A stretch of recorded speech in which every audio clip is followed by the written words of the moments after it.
ভাৰতৰ উচ্চতম ন্যায়ালয়ৰ প্ৰথম অসমীয়া ন্যায়াধীশজন কোন আছিল? Who was the first Assamese জাজ of the Supreme Court of India?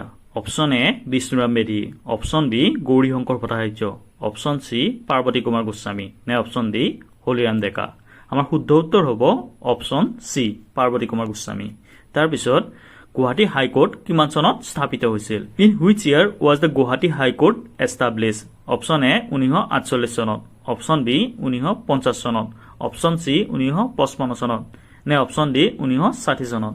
আমাৰ শুদ্ধ উত্তৰ হ'ব অপশ্যন এ 1948 চনত। তাৰপিছত উচ্চ ন্যায়ালয়ৰ মুখ্য ন্যায়াধীশে কিমান বছৰ বয়সত অৱসৰ গ্ৰহণ কৰে? At what age does the chief justice of the high court retire? Option A 65 বছৰ, অপশ্যন বি 58 বছৰ, অপশ্যন চি 60 বছৰ নে অপশ্যন ডি 62 বছৰ?